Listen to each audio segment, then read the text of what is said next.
Politique 2012 avec Christophe Jacubizine, donc. Christophe, bonjour. Christophe, bonjour à tous. Jean-Louis Borloo quitte donc l'UMP. Question simple, l'UMP est-elle morte? Ça y ressemble en effet. L'UMP, le grand parti qui avait rassemblé la droite, l'UMP et le RPR, a sans doute vécu. On écoute Jean-Louis Borloo hier soir. Ça sera une alliance républicaine, écologiste et sociale. Donc on va organiser cette formation politique avant l'été, bien entendu. Donc, évidemment, ouais. c'est à l'extérieur de l'UMP. Donc, par voie de conséquence, je quitte évidemment l'UMP.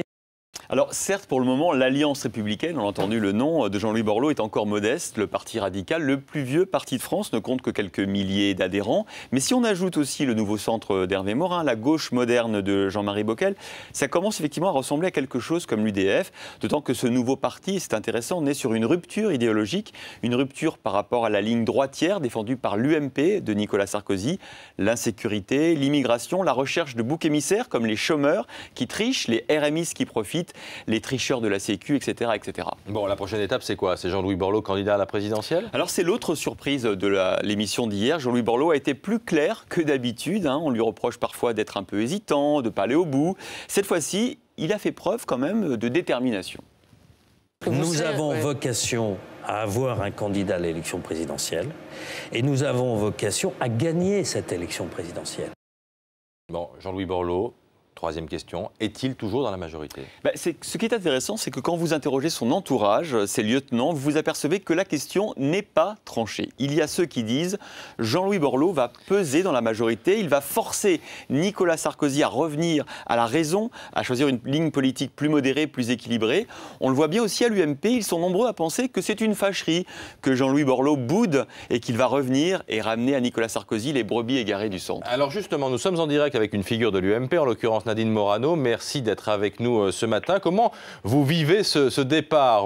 C'est une rupture, c'est un divorce ou c'est une tuile supplémentaire? Non, d'abord je rappellerai que le Parti radical est un parti associé à l'UMP puisqu'il n'a pas fusionné dans l'UMP au moment où nous l'avons créé. Je dirais simplement que ce que j'ai entendu ce soir, c'est on va habiter dans deux appartements séparés mais dans la même maison puisque nous restons dans la même famille. Je vous le rappelle, Jean-Louis Borloo a dit qu'il était au centre droit, à droite et au centre droit, donc vraiment dans la même famille politique. J'y ai vu évidemment sa personnalité, c'est-à-dire sa différence de personnalité, mais aucune différence d'idées entre nous. Vous savez qu'il y a des couples divorcés quand même qui vivent dans la même maison. J'ai pas eu l'assentiment qu'on était divorcés, voyez-vous, parce que quand vous divorcez, vous claquez la porte, vous partez assez loin. Tandis que là, quand vous changez d'appartement, je me suis dit, c'est une bouderie, c'est une fâcherie, la porte de toute manière, elle sera toujours ouverte, on laisse le trousseau sur la porte, mais en même temps, regardez d'autres personnalités du Parti radical, dont Jean Leonetti s'est totalement démarqué de cette démarche personnelle de Jean-Louis Borloo. Vous parlez de la gauche moderne, c'est très très peu de militants, enfin, soyons raisonnables, de Jean-Marie Bockel. Donc voilà, le nouveau centre, c'est pareil, regardez les résultats aux élections cantonales. Donc je suis pas sûre qu'il y ait un désir de centre non plus. Il n'y a pas de désir de gauche, il n'y a pas de désir de centre dans ce pays. En revanche, quand j'entends à la question qui est posée à Jean-Louis Borloo sur l'emploi, où on lui demande qu'est-ce que vous feriez dans votre première décision si vous étiez élu, il répond je mettrai en place un grand plan sur l'alternance et l'apprentissage. Mais je lui dis Jean-Louis, ta demande est satisfaite. Le 1er mars, le président de la République a annoncé très clairement ce que nous allions faire et nous allons engager 1,7 milliard d'euros en contractualisant avec les régions.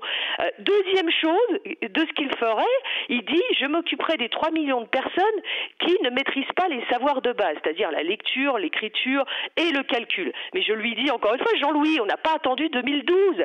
La semaine dernière, j'ai lancé un plan de lutte contre l'illettrisme de 54 millions d'euros. Donc vous voyez, les idées nouvelles chez Jean-Louis Borloo, pardon, je les ai pas vues. Et bon, on les met en œuvre avant 2012. Vous dites qu'il n'y a pas beaucoup de désir de centre, il n'y a non plus pas beaucoup de désir du MP quand même en ce moment, Madame Morano. Attendez, vous savez, toutes les projections qui se font à un an de l'élection présidentielle, pour être engagée moi-même dans la vie politique depuis plus de 20 ans, j'ai vu comment les choses se passaient. À chaque fois qu'on disait au premier tour tel candidat est favori largement devant, il n'est jamais arrivé gagnant. Jamais, jamais, jamais. Bon, moi j'ai soutenu Jacques Chirac en 1995.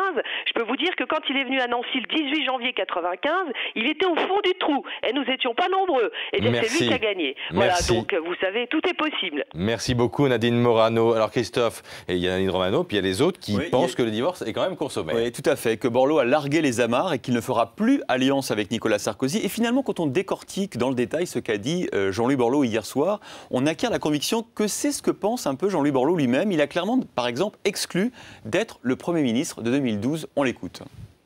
Je ne serai pas un éventuel Premier ministre dans 14 ou 15 mois. C'est ça la question. La réponse, elle est parfaitement claire. Mais au fond, Christophe, est-ce que tout ça ne traduit pas la certitude de Jean-Louis Borloo que Nicolas Sarkozy va perdre la présidentielle? Mais oui, c'est vrai. Et il l'a d'ailleurs dit hier soir, une petite phrase passée quasiment inaperçue. J'ai la conviction que l'UMP aura du mal à résister à l'alternance. Il est même prêt à assumer le procès qu'on pourrait lui faire en avril 2012, celui d'avoir fait perdre Nicolas Sarkozy, comme on avait reproché à Jean-Pierre Chevènement d'avoir fait perdre Lionel Jospin. Je n'ai pas à empêcher Marine Le Pen d'aller au second tour, répond Jean-Louis Borloo. Au fond, Jean-Louis Borloo ne sait sans doute pas où il va. Il ne sait pas encore où il va.